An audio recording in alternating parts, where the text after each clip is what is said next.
Ficou coloridinho, né? Ah, mas só que isso aqui tá totalmente fora de escala.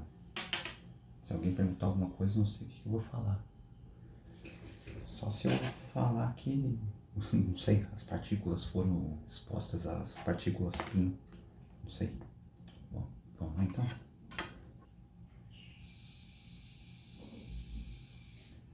Hello there!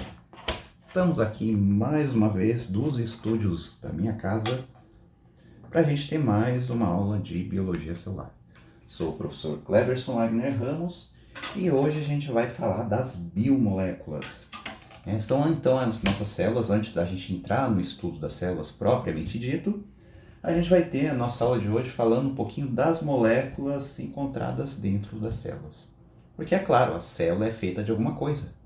E do que ela é feita? Das tais biomoléculas. Ok? Então a gente vai falar um pouquinho antes de entrar então em toda essa discussão de componentes celulares, o que são as biomoléculas e aonde elas estão dentro da célula. E finalizando, a gente vai falar um pouquinho de como essas biomoléculas estão envolvidas em processos de conversão de energia. Ok? Então, vamos lá, acompanhem.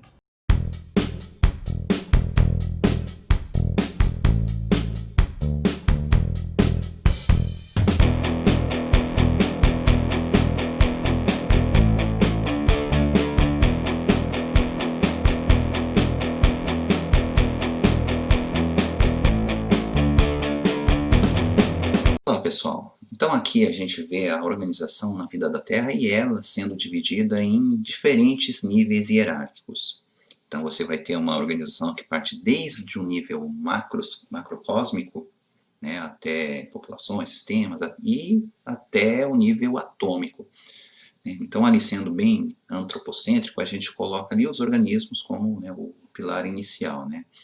Para uma organização microscópica, então você tem sistemas que se organizam em órgãos, tecidos, células, organelas, moléculas, até o nível atômico.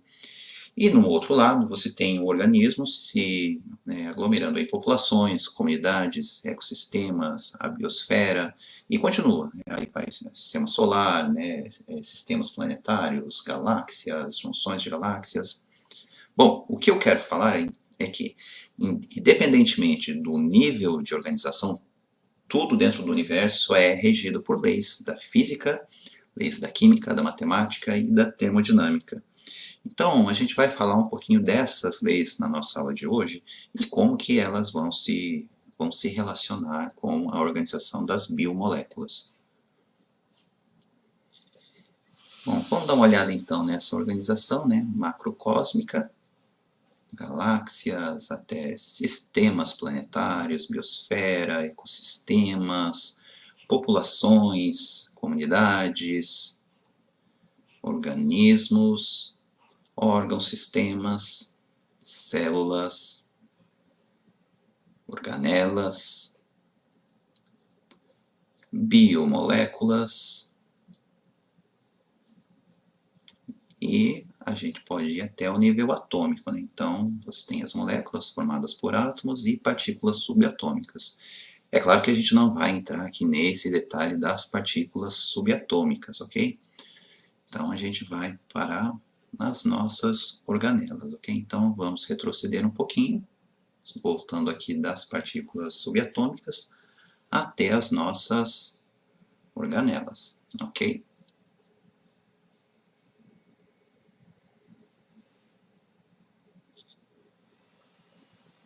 Muito bem.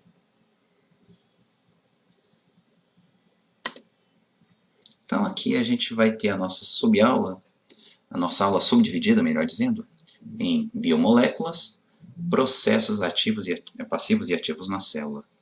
A gente vai começar então falando de bases moleculares e macromoleculares, substâncias inorgânicas e orgânicas, os processos celulares ativos e passivos e terminaremos falando de moléculas de conversão de energia na célula.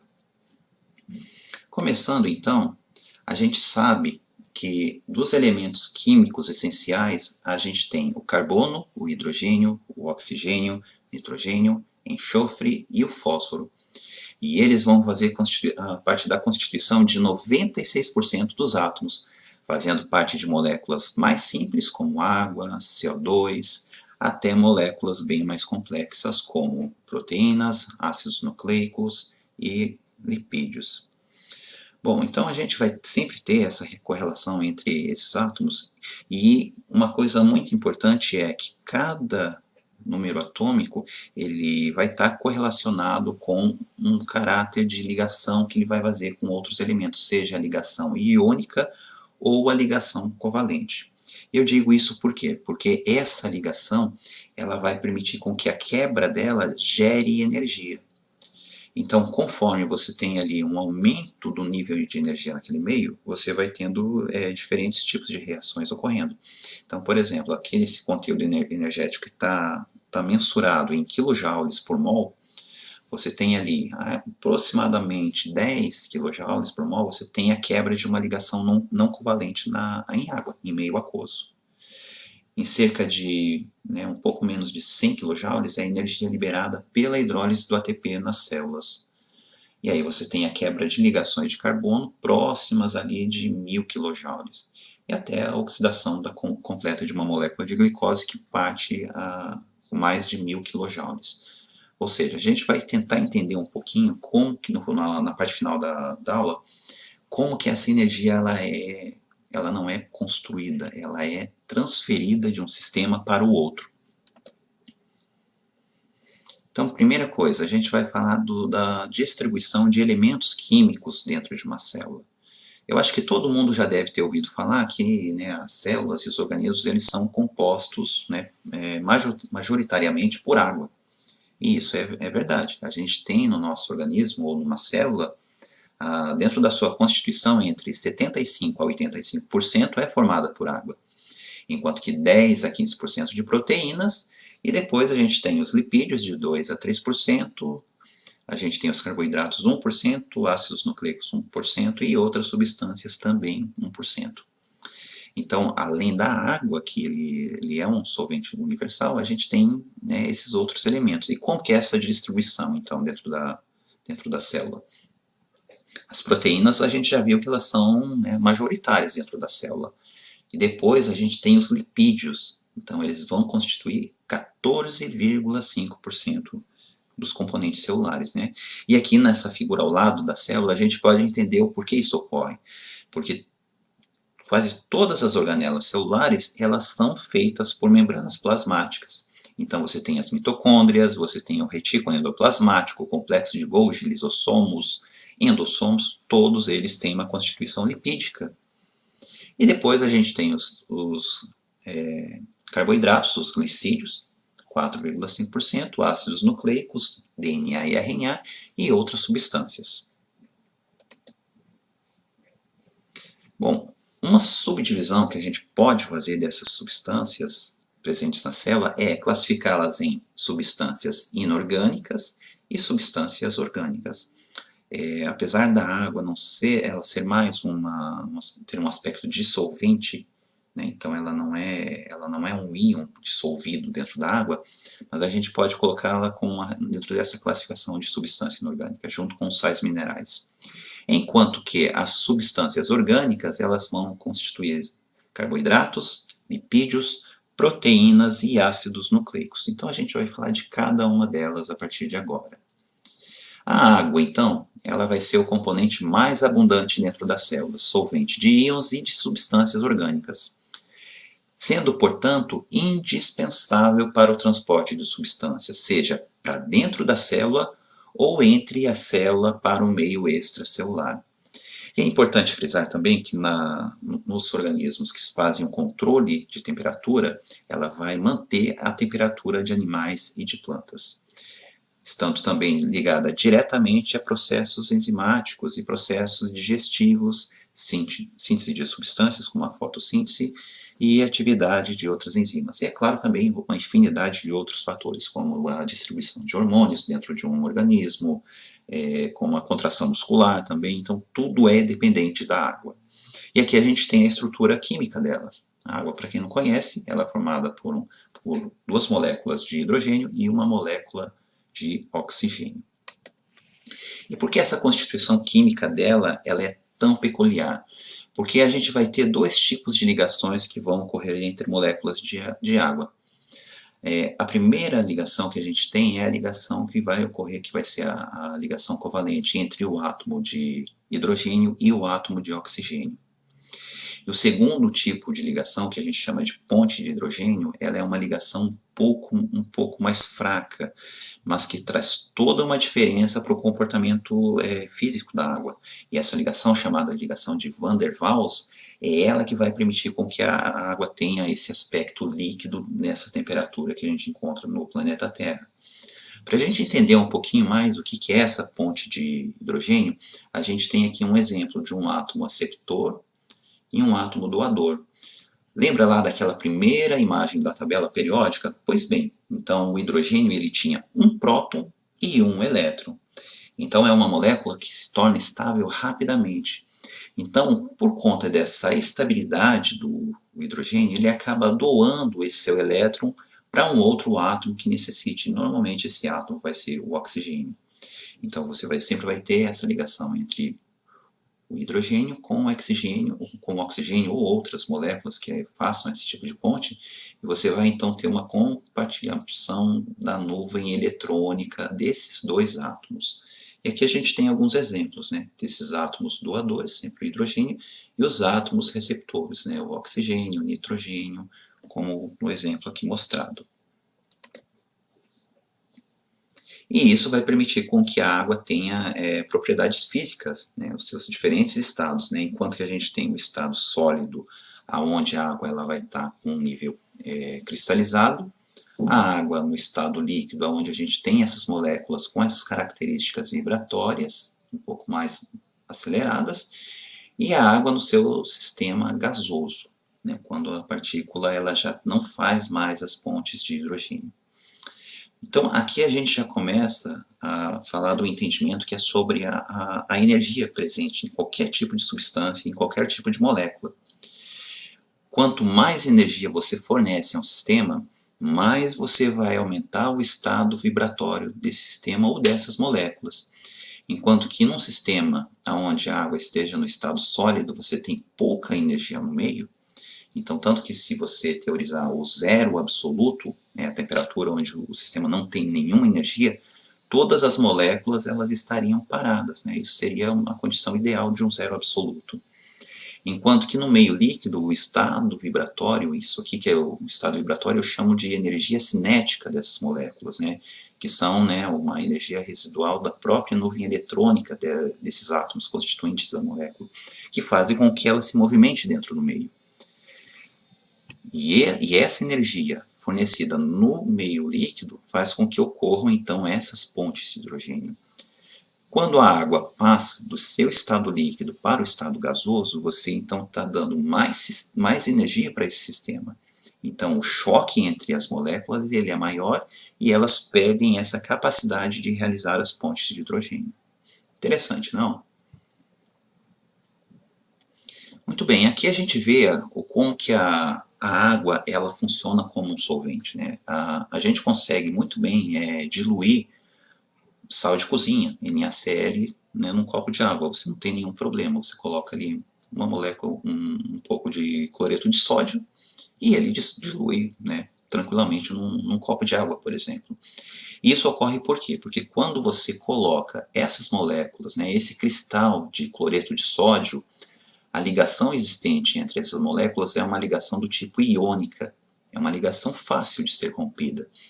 Então, aquela energia cinética, né, das moléculas de água, daquele estado vibratório delas, já é o suficiente para que haja a quebra dessas ligações, fazendo então com que as moléculas de água façam pontes de hidrogênio com essas moléculas de sódio e com essas moléculas de cloreto. Então é isso que você chama de uma solubilização do NaCl em água. Então você está fazendo isso. Agora, um exemplo, se eu pegasse uma molécula maior, como um açúcar, por exemplo, acho que todo mundo já deve ter feito o teste de colocar uma colher de açúcar num copo de água. Se você mexer, você não vai conseguir diluir completamente, porque a natureza da molécula de açúcar é constituída por ligações covalentes. E para que você consiga quebrar essas ligações covalentes, você precisaria dar mais energia para esse meio. O que você faria na prática? Colocaria o copo de água no micro-ondas, colocando calor. Então esse calor é uma forma de energia que você vai transferir para a molécula de água, aumentando ali seu estado vibratório, ou melhor, o próprio calor ele vai fazer a quebra dessas ligações fracas das moléculas de glicose, fazendo com que a água faça essas pontes de hidrogênio, não com toda a molécula de glicose, mas com alguns pontos, o que já permite uma solubilização. Bom, e os sais minerais? Os sais minerais eles podem ser encontrados de duas maneiras dentro dos seres vivos. Seja ele imobilizado como componentes da estrutura esquelética, né, carapaças, ossos, dentes, chifres, então eles são compostos por sais minerais, ou então esses sais eles podem estar dissolvidos em água, na sua forma iônica. E esses são os mais importantes para a célula. Então todo mundo já deve ter, né, tomado um soro fisiológico em algum momento da vida. Esse soro ele é rico então em sais minerais. Aqui a gente tem um exemplo de alguns desses sais minerais. Então você tem o primeiro exemplo aqui, a gente tem o fosfato de sódio, Na2PO4. Em meio aquoso, esse fosfato de sódio ele vai ser dissociado em 2Na+, mais PO4-. O sódio, por sua vez, é importante na transmissão do impulso nervoso, enquanto que o PO4- ele faz parte da composição do ATP e funciona colaborando para a manutenção do pH dentro da célula. Outro sal mineral muito importante encontrado no nosso corpo é o carbonato de cálcio, que dissociado em água, solubilizado, a gente tem Ca+, e CO3-. O cálcio, por sua vez, na sua forma catiônica, ele funciona na contração muscular e coagulação do sangue. E eu digo mais, ele tem um importante papel dentro da célula como um intermediador de sinalização celular. Enquanto que o CO3- ele faz parte da manutenção do pH dentro da célula. Aqui a gente tem outros dois sais minerais, que também encontrados em células vegetais, o cloreto de magnésio, que ele se dissocia formando Mg2+, e o cloreto. O magnésio faz parte da composição da clorofila, enquanto que o cloreto ele contribui para a manutenção da osmolaridade celular, que a gente vai ver mais adiante nas aulas de membrana celular e transporte transmembrana. Outro mineral muito importante é o fluoreto de cálcio, que também, dissociado aqui em cálcio, a gente já viu que ele é importante para a contração muscular, coagulação do sangue e intermediador de sinalização celular. O fluoreto, o influoreto, ele é importante para a mineralização do esmalte dentário. Ou seja, é muito importante a presença desses sais minerais dentro do nosso organismo. E aqui a gente já vai então começar a falar das substâncias orgânicas. Antes da gente entrar primordialmente nas substâncias orgânicas, a gente vai falar um pouquinho do carbono. Então todas as substâncias orgânicas, seja ela proteína, seja ela um carboidrato, um ácido nucleico, elas são baseadas na química do carbono e a sua capacidade em formar diferentes arranjos químicos, o que a gente chama, por exemplo, de um carbono quiral, que é esse carbono que pode fazer 4 ligações covalentes com diferentes compostos. Então esse composto aqui, por exemplo, a gente tem o ácido lático, e esses compostos, por sua vez, também eles podem se organizar em níveis, em arranjos maiores, como anéis aromáticos, duplas ligações e outros sais minerais, ou elementos de sais minerais, como a gente está vendo aqui. Então vamos lá, a gente vai falar do primeiro composto orgânico, que são os carboidratos. A gente tem aqui 2 carboidratos que são carboidratos simples, chamados de monossacarídeos. Então aqui a gente tem aqui um carboidrato com 5 carbonos, chamado de ribose. E aqui a gente tem um outro carboidrato também de 5 carbonos, chamado desoxirribose. Ribose, matéria-prima do RNA. Desoxirribose, matéria-prima do DNA. A única diferença entre esses carboidratos está aqui no carbono 2, a presença de um OH no RNA. Então vejam, né? Apenas um OH trazendo toda uma diferença na constituição de uma molécula e na sua capacidade catalítica, né, de replicação e de armazenamento genético. A gente tem um outro nível de organização também, que são os monossacarídeos, que têm papel energético, que a gente também vai ver mais adiante na aula de conversão de energia. A gente tem as moléculas de glicose, as moléculas de frutose e as moléculas de galactose. Glicose e frutose são obtidas, né, de plantas, né, de frutas, né, de raízes, enquanto que a galactose é obtida do leite. E a gente pode ter a formação, né, a ligação entre dois monossacarídeos, a gente vai ter um carboidrato disacarídeo. Então a gente também tem, que é chamado também de oligosacarídeo. Então você tem os monossacarídeos, que a gente já viu, os disacarídeos, que são esses carboidratos com dois sacarídeos, e a gente pode continuar por aí, trissacarídeo, tetrasacarídeo, hexasacarídeo e assim por diante. Mas esses daqui eles são importantes por quê? Porque eles também têm papel energético. Então a gente tem a sucrose, que é um açúcar encontrado em frutas, formado por uma molécula de glicose e uma molécula de frutose. Nós temos a lactose, formado pela galactose e uma molécula de glicose. Então, a pessoa intolerante à lactose, ela tem uma falha na enzima que vai fazer essa quebra dessa ligação aqui. E a gente também tem a molécula de maltose, que também é oriunda de tecidos vegetais, de raízes, de frutas, que é uma molécula também com um papel energético.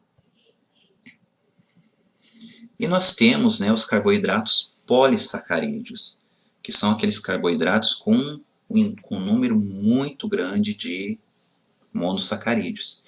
E normalmente esses carboidratos eles apresentam uma função energética, de armazenamento de energia. Então você tem, por exemplo, aqui você tem uma molécula de amido, aqui nós temos uma molécula de celulose e aqui nós temos uma molécula de glicogênio. O amido é uma forma de armazenamento, né, de sacarídeos que ocorre em plantas. A celulose é uma forma de armazenamento desses sacarídeos presentes na parede celular de células vegetais e de bactérias, que vai conferir uma característica estrutural para essas células. E nós temos o glicogênio, que é uma forma de armazenamento de glicose dentro, né, dos seres vivos. Né? Então, dentro do fígado, o excesso de glicose é armazenado em glicogênio.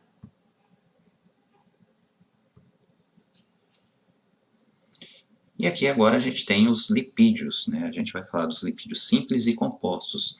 Os lipídios simples são substâncias esterificadas, ou seja, que vão ser uma combinação de um álcool mais uma combinação de um ácido. Então aqui você tem um ácido carboxílico ligando com uma molécula de álcool. Essa molécula, que por sua vez é chamada de triacilglicerol. Então é uma ligação de hidrólise onde você tem a remoção de uma molécula de água. Por que a gente tem que sempre ter uma ligação com uma molécula como essa aqui? Porque os ácidos graxos, por sua vez, eles são insolúveis em água. Ou seja, eles são moléculas chamadas de hidrofóbicas. Então, eles vão precisar de outros solventes orgânicos, como álcool, éter, benzeno e clorofórmio, para que haja essa reação química e eles possam ser dissociados em água. Dentro da célula, você pode encontrá-los nas membranas plasmáticas, você pode encontrar lipídios com atividades biológicas em algumas plantas, por exemplo, e eles vão compreender óleos, gorduras, ceras, lipídios compostos e esteroides, que são os hormônios. Aqui ainda a gente tem um outro efeito desses lipídios, desses ácidos graxos, que é o efeito nas suas ligações de carbono, nas suas saturações dessas ligações.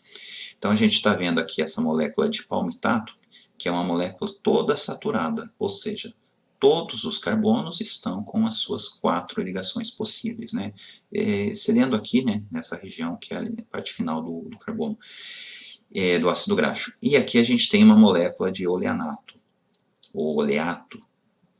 O que acontece nessa molécula? Esses carbonos aqui, eles estão fazendo uma dupla ligação. Então, olha só o efeito que vai ocorrer na sua estrutura química. A gente tem aqui uma dobra dessa estrutura.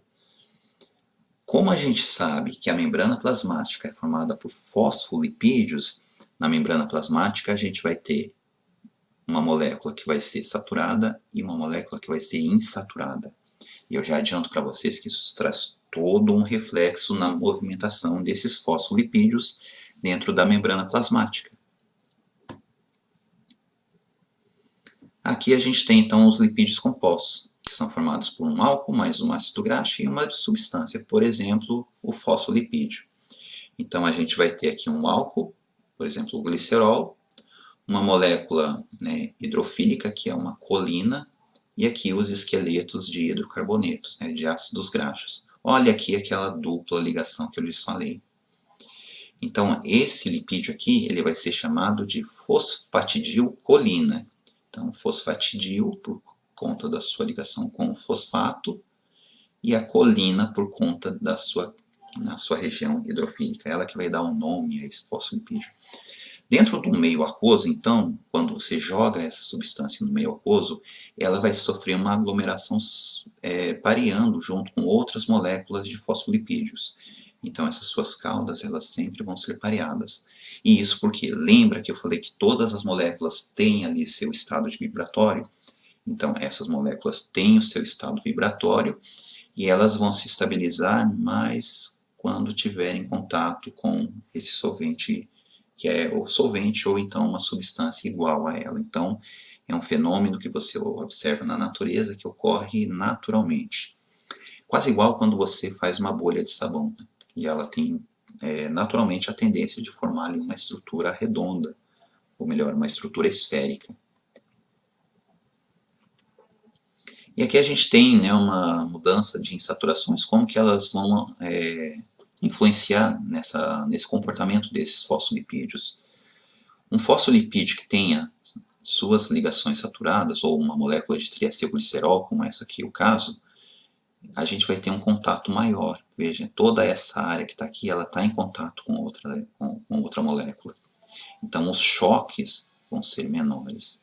Enquanto que se você tiver um número maior de insaturações, você vai ter dobras nessa molécula e esses pontos, eles vão ser pontos de choque com outras moléculas. Então uma molécula com mais insaturações, ela tem mais energia para se movimentar no meio. Então o seu estado vibratório acaba sendo maior. E aqui nós temos alguns lipídios com atividade biológica, como por exemplo a fosfatidilcolina, que também é um lipídio de membrana plasmática, mas que tem um papel na sinalização celular. A molécula de triacilglicerol, que a gente já observou ela, que é uma forma de como os ácidos graxos são transportados dentro da corrente sanguínea. Uma das formas é essa, ou melhor, dentro da célula, é na forma de triacilglicerol. A gente tem aqui um esteroide, que é o colesterol, que também é presente na membrana plasmática. E aqui é um terpeno, que é chamado de citronela, presente também em células vegetais. E aqui a gente tem os aminoácidos e proteínas, né? As proteínas, por sua vez, elas vão ser formadas por aminoácidos. E esses aminoácidos, eles são, né, a base fundamental para qualquer tipo de molécula proteica. Então, elas são a níveis de estrutura, a níveis de enzima, todos eles vão ser formados por proteínas e por aminoácidos. E essa ligação entre esses aminoácidos se dá por um tipo de ligação chamada de ligação peptídica, que tem uma nomenclatura quase igual àquela dos carboidratos, né? Então você tem um peptídeo, tem um dipeptídeo, um tripeptídeo, tetrapeptídeo, assim por diante, e pequenas sequências de aminoácidos vão ser chamadas de oligopeptídeos. Então você vai ter essa ligação. Aqui a molécula de aminoácido, por que ela é aminoácido? porque ela tem uma região que é uma amina, um nitrogênio, e você tem uma região carboxílica que tem uma C-OH. Então sempre a reação química vai ser de uma amina com uma carboxila, como a gente está observando aqui, que é uma ligação chamada de reação de hidrólise, formando aqui o que a gente chama de uma ligação peptídica. Então esse C-O vai se ligar diretamente com a molécula de nitrogênio. E o que é esse R aqui? Esse R ele vai ser uma sequência de elementos químicos ali que vão dar um nome para o aminoácido. É claro que aqui a gente não vai entrar nos detalhes dessa classificação de aminoácidos, mas isso você tem ali desde metioninas, leucinas, isoleucinas, treoninas. Então todas elas vão ter ali o seu radical diferente, que tem tendo então uma configuração química diferente. As proteínas, por sua vez, então, são formadas por polipeptídeos. Então esses aminoácidos formando proteínas vão criar dois grandes grupos de proteínas, que são as proteínas dinâmicas e as proteínas estruturais. E como que essa formação ocorre? Isso a gente vê dentro da linha da genética, mas começa lá pelo código genético armazenado na molécula de DNA, que vai ser transcrita para uma proteína. Então você tem uma sequência que vai te dizer o que é o proteoma daquela sequência de DNA. Formada a proteína, ela não está pronta, então você vai ter uma forma primária, que é ela recém-sintetizada, uma forma secundária, que é uma dobra inicial dela, a forma terciária, que é uma dobra macromolecular, e a forma quaternária, quando ela adquire já uma organização supranuclear, formando ali relações com outras proteínas também. E só depois disso é que você tem ali a função da proteína. Então uma proteína mal formada, não necessariamente ela é uma proteína que ela está com uma falha na molécula ali na sequência de DNA. Não. Uma proteína mal formada, ela pode muito bem ser oriunda de uma falha em um desses processos de dobramento da proteína. E quando isso ocorre, ela não vai exercer a sua função. Então ela perde a sua função, seja de regulação, de estrutura, de movimento, de catálise, de transporte ou de sinalização. Então, voltando aqui, a gente tem essa subdivisão em proteínas dinâmicas, que vão fazer transporte de substâncias, defesa da célula, catálise de reações químicas, controle do metabolismo celular e contração muscular, por exemplo. Enquanto que as proteínas estruturais, como a colágeno ou elastina, elas vão promover uma sustentação da estrutura da célula e dos tecidos. Ou até mesmo ali a gente tem do citoesqueleto. Além disso, as proteínas elas podem ser simples, quando elas vão ser formadas apenas por uma sequência de aminoácidos, ou elas podem ser conjugadas quando elas são ligadas a outras proteínas, formando ali componentes orgânicos dependentes de duas sequências de DNA distintas. Um exemplo, a hemoglobina formada por 4 subunidades. E os ácidos nucleicos, eles não são uma substância com caráter mais específico como essas outras que a gente falou. Por quê? Porque o ácido nucleico ele vai ser formado por 3 tipos de moléculas. Um fosfato inorgânico, uma molécula de açúcar e uma base nitrogenada. Enquanto que nessa base de açúcar, como a gente viu, ela pode ser um OH na molécula de RNA ou um H na molécula de DNA no seu carbono de número 2. E o ácido nucleico ele é uma cadeia longa e de repetidas subunidades chamadas de nucleotídeos. Então o que a gente está vendo aqui é um desses nucleotídeos.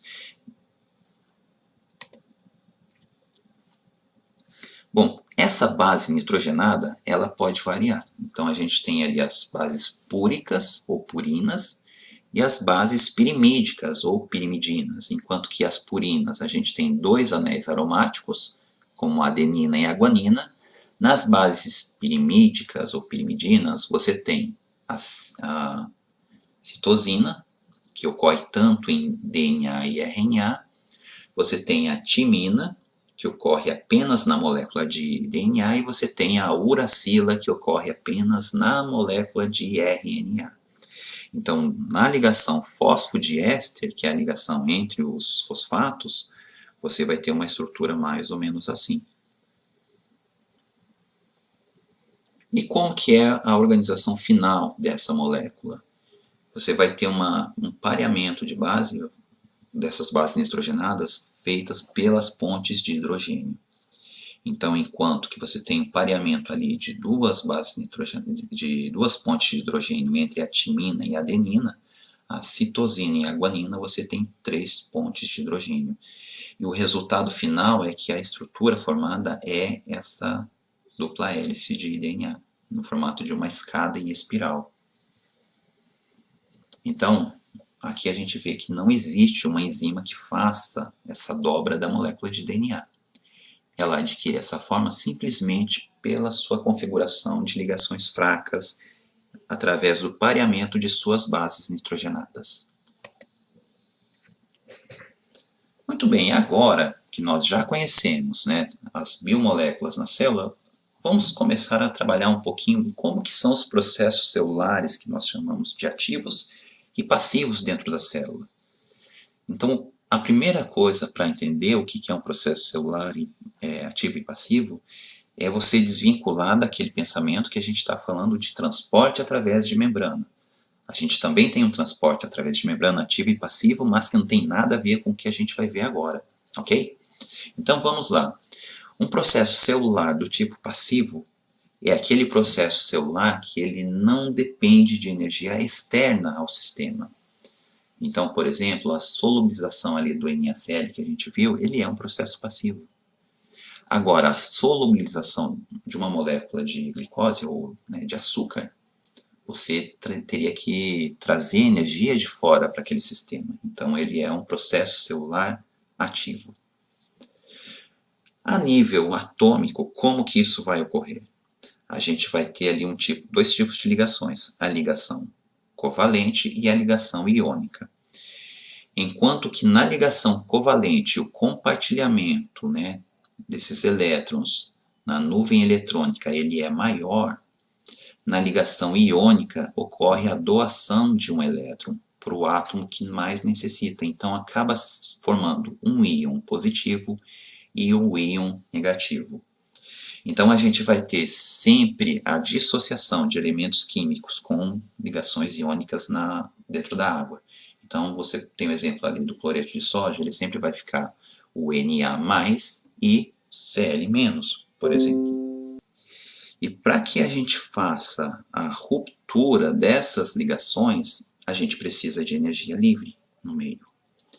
Então a gente vai chamar de força de ligação, é a energia que a gente vai ter que dar ao sistema para que haja a ruptura dessa ligação, seja ela iônica ou covalente.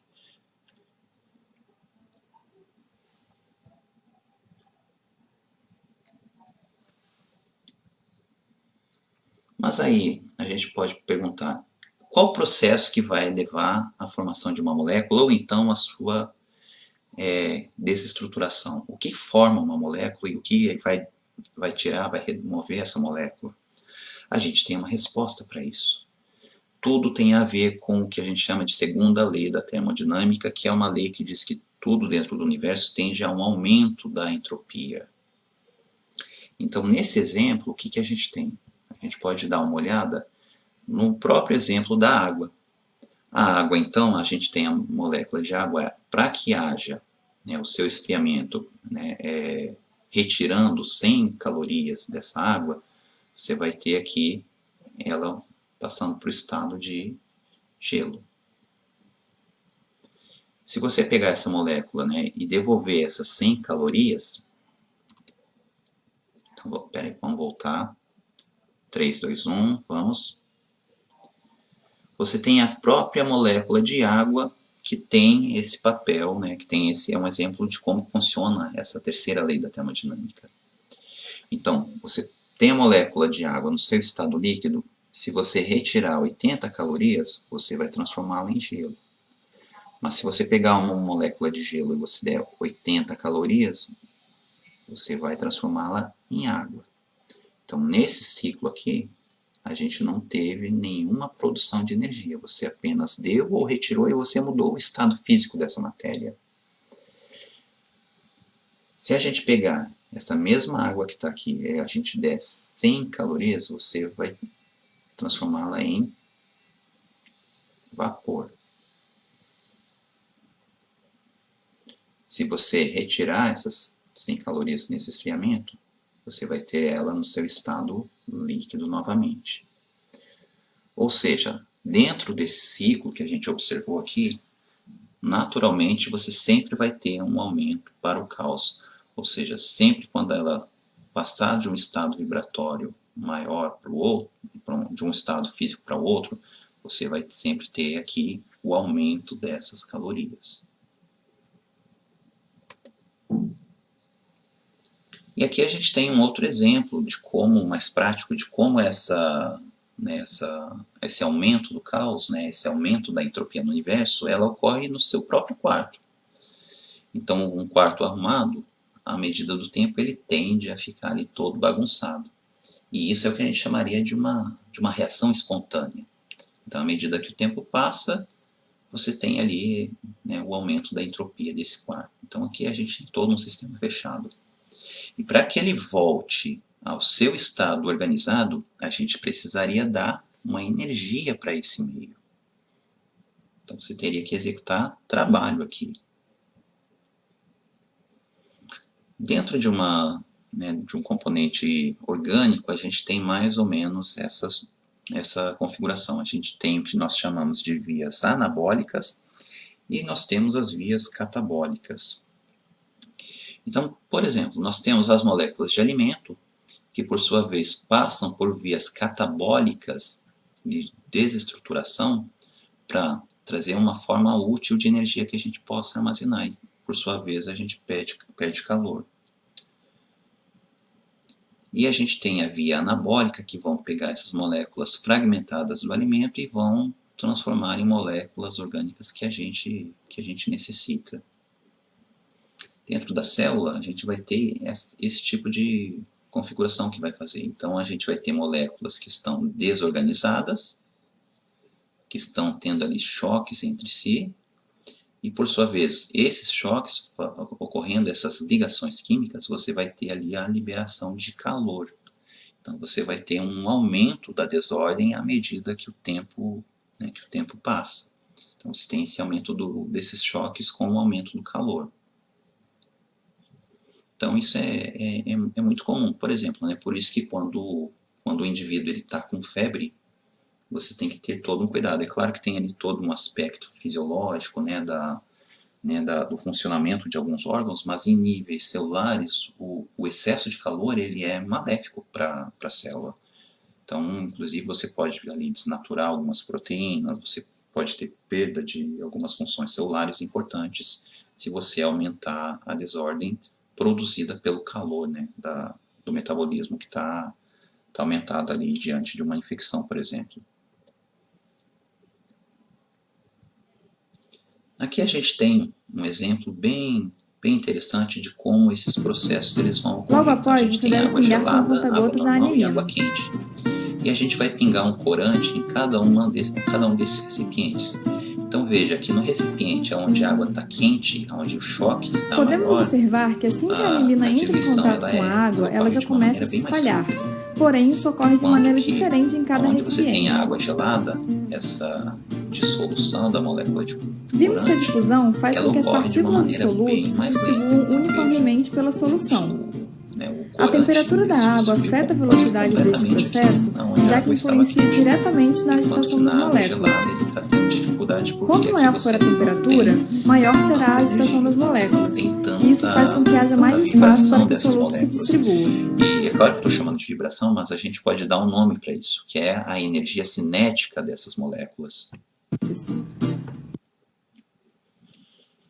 Então, essa energia que a gente viu, chamada de energia cinética, ela pode sempre ser direcionada. Então, lembra lá daquela lei do Lavoisier, que na natureza nada se cria, tudo se transforma.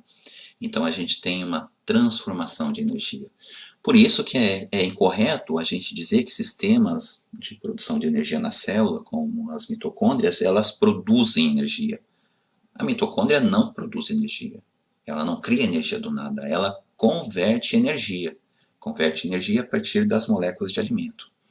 Então, nesse nosso exemplo aqui, a gente tem, né, um tijolo suspenso no ar, ele tem uma energia potencial devido a essa força da gravidade, e ele caindo, ele tem toda uma energia cinética, que quando atinge o solo, no impacto, ele vai liberar uma energia térmica e uma energia sonora. A mesma coisa, a gente tem uma reação ali de fusão nuclear, a gente vai ter duas moléculas de hidrogênio, de gás, uma molécula de oxigênio, também gás. Essas moléculas, elas têm, né, seus estados vibratórios, fazendo com que haja a fusão dessas duas, trazendo aqui uma molécula de água. Nessa ligação, a gente vai ter aqui uma liberação altíssima de energia. Essa energia é liberada na forma de energia térmica. Mais ou menos o que acontece ali nos reatores de usinas atômicas. Outro tipo aqui de transformação de energia, a gente tem aqui uma energia química de uma bateria, que por sua vez é convertida em energia elétrica, que por sua vez se converte em energia cinética no movimento das pás do ventilador.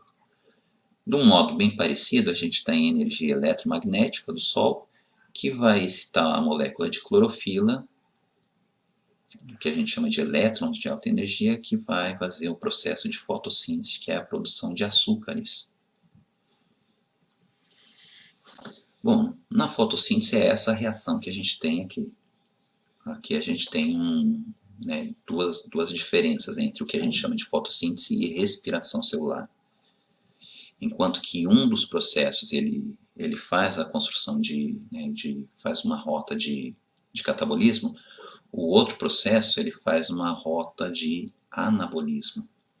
Então, nessa rota anabólica aqui da fotossíntese, você tem as moléculas de CO2 mais molécula de água e O2 e açúcares, formando ali moléculas de carboidratos.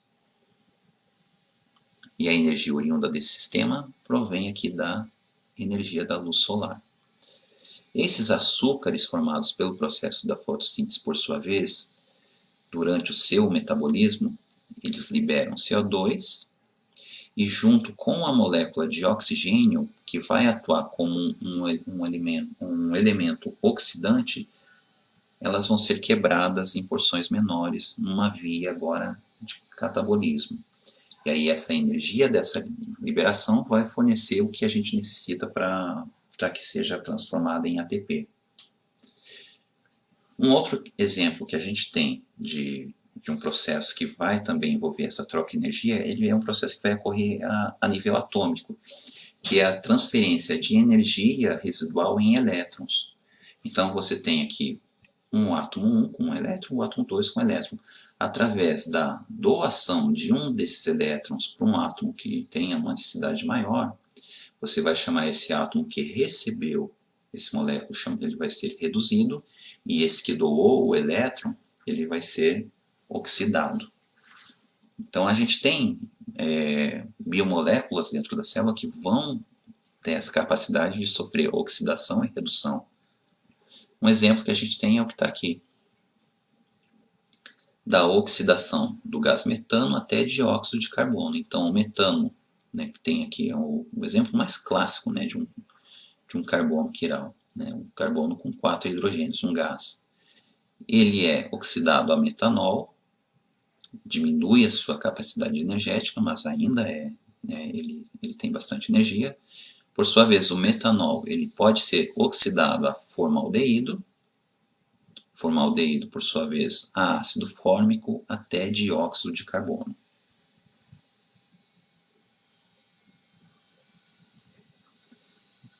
E a célula tem também outros artifícios para favorecer ainda mais esses processos de conversão de energia, né? E essa energia muitas vezes direcionadas para a síntese de proteínas ou para a quebra de proteínas. Então as enzimas, né, você tem aqui elas funcionam como catalisadores de reações químicas. Então no nosso exemplo aqui você tem a molécula A para a molécula B, ela vai ser, esse processo de conversão ele vai ser acelerado ou catalisado pela enzima 1, de B para C pela enzima 2 e assim por diante. Num mapa metabólico você vai ter mais ou menos uma abreviação que seria mais ou menos assim. E como que ela vai fazer isso na prática? Então essa molécula, esse substrato A, até esse produto B, ela vai sofrer uma ligação com uma enzima. A enzima vai ter o que a gente chama de um sítio ativo. Esse sítio ativo funciona como um modelo de chave fechadora. Ele vai reconhecer uma porção da molécula e vai se ligar junto a ela. E esse complexo, né, formado pela enzima mais o substrato, ele vai ser transformado em B, né, no seu produto, de uma maneira mais favorecida. Então seria mais ou menos como se a enzima conseguisse captar a energia livre ao redor, seja ela liberada de moléculas de ATP ou GTP ou mesmo a energia livre, e vai fazer a transformação desse substrato nesse produto. E esse substrato vai ser liberado por aqui. O que na prática a gente pode falar então é que as enzimas elas vão diminuir a energia de ativação para a reação de uma molécula. Então nesse exemplo que a gente tem aqui, a gente tem um reagente e um produto, e aqui há a energia de ativação. Então sem a enzima, então ele precisaria ter um aumento dessa energia cinética nessa escala para que a reação pudesse ocorrer. Enquanto que o papel da enzima é de diminuir essa energia de ativação, fazendo com que menos energia seja necessária para que o reagente se transforme num produto. Aqui a gente tem então moléculas que vão ser carreadoras de energia. A gente não existe molécula produtora de energia dentro da célula, então muito cuidado aqui também. É muito comum o aluno ele falar que o ATP ele é uma molécula que produz energia dentro da célula. Errado. O ATP ele é uma molécula conversora de energia, ou que faz o carreamento de energia para reações químicas. E a molécula de ATP é uma molécula que a gente já viu. É um nucleotídeo. Só que o que tem de diferente nesse nucleotídeo? A gente tem uma base nitrogenada, que é a adenina, uma ribose, só que a gente não tem um grupamento fosfato, a gente tem 3 grupamentos fosfatos. E quando a gente tem uma hidrólise dessa ligação fosfodiéster, a gente tem como resultado um fosfato inorgânico e uma molécula de nucleotídeo com 2 fosfatos, que a gente vai chamar de adenosina difosfato. Então, nessa reação de hidrólise, né, que também pode ser desencadeada por enzimas específicas, ela vai liberar uma grande quantidade de energia. Porque a gente está falando aqui de uma ligação fosfodiéster, uma ligação com grande capacidade, grande carga energética. Então a gente tem aqui um exemplo de como que é essa transferência de fosfato. Então você vai ter aqui um grupo hidroxila de uma outra molécula. Esse grupo hidroxila ele vai receber esse fosfato inorgânico numa etapa ali intermediária. Então você vai ter uma redução ali desse ΔG. E aí você vai ter essa molécula ligada por esse fosfato. Isso ocorre de uma maneira bem rápida. Então são poucos milissegundos que ele vai ficar ligado à molécula. Então a gente tem aqui um exemplo, olha. A gente tem a molécula B que vai se ligar com a molécula A. Então esse aqui vai ser o reagente e aqui vai ser o produto final. Então essa reação química ela é uma reação dependente de ATP. Então o que vai acontecer? O ATP ele vai doar esse fosfato inorgânico. Então você tem o B, o intermediário de alta energia. Em um determinado momento o ATP doa o fosfato para a molécula B na sua hidroxila. o B ele fica altamente energizado e essa energia faz com que haja então a ligação dessa molécula B, dessa molécula A, fazendo então a construção aqui do nosso produto final. Um exemplo que a gente tem aqui mais prático é o que a gente tem aqui de conversão de ácido glutâmico em glutamina. Então, o ácido glutâmico para glutamina, catalisado por uma enzima chamada glutaminase, ocorre da seguinte maneira. Essa enzima vai transferir um fosfato inorgânico para essa hidroxila do ácido glutâmico. E esse ácido glutâmico, nessa região que está fosfatada, ele vai receber a ligação da amônia. Então ele vai ficar glutamina. Então ao invés da hidroxila, ele vai ficar com NH2. Bom, mas aí vocês podem me perguntar, é possível que uma reação química ela seja energeticamente favorável sem a necessidade de energia? Bom, energia ela vai sempre ter que ter. Mas o que ela pode é fazer um artifício que é utilizar a energia livre do meio onde ela está. Então, nesse exemplo aqui, a gente tem o que nós chamamos de reação acoplada, aonde você vai utilizar essa reação que ela seria desfavorável, que é de X para Y, que ela tem um ΔG positivo, ela pode utilizar a energia, a entropia de uma reação química de C para D, que seria uma reação química com liberação de energia.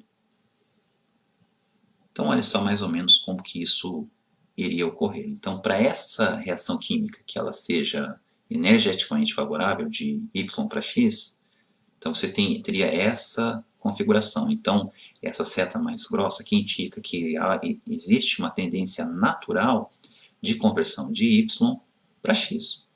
Ok. Então, para cada molécula individualmente, você teria a transformação de Y para X, ocorre com frequência. Entretanto, a conversão de X para Y, ela não vai ocorrer com frequência. Então, ela não vai ser energeticamente favorável. Então, consequentemente, você vai ter um excesso dessas moléculas aqui que têm esse favorecimento energético, até que haja uma situação de equilíbrio, onde você tenha tantas moléculas que não há mais a possibilidade de fazer esse transporte. Ficou na dúvida? Então a gente dá mais uma olhada na nossa aula de membrana plasmática. Lá a gente vai falar de um modelo de transporte através da membrana plasmática que vai utilizar também um modelo acoplado. Ok? Outra molécula que também é uma molécula carreadora de energia, mas agora carreadora de elétrons, é a molécula de NADPH. O NADPH ela é encontrado dentro da mitocôndria e ela transfere elétrons de alta energia para as cadeias transportadoras de elétron. Também é formada por bases nitrogenadas, com uma adenina, uma ligação fosfodiéster. Só que a outra base nitrogenada é um anel de nicotinamida. E ele também vai ter a sua forma oxidada e a forma reduzida. Então, toda vez que ele receber um elétron, esse elétron vem na forma de um ânion, de um cátion hidrogênio, e ele vai ficar nessa região. E aí ele faz a doação de elétrons, tirando o elétron desse hidrogênio e doando ali para a cadeia transportadora. Outra molécula também conversora de energia é o acetil-CoA, que é uma molécula grande, formada por um grupo coenzimático chamado de coenzima A, ou grupo CoA, também formada por um nucleotídeo de adenina, com duas moléculas de fosfato, formando uma ligação fosfodiéster, e um terceiro grupamento de fosfato ligado aqui no carbono 3. E o acetil-CoA, ele é fundamental lá para o ciclo do ácido cítrico, que é uma etapa de grande produção de energia que ocorre dentro das mitocôndrias. Então, ácidos graxos e moléculas de glicose, elas são transferidas para dentro da matriz da mitocôndria e transformadas em acetil-CoA. Então, elas são convertidas em acetil-CoA, que, por sua vez, entra ali no ciclo do ácido cítrico e produz NADH, GTP, FADH2, moléculas com alto grau de energia nas suas ligações covalentes.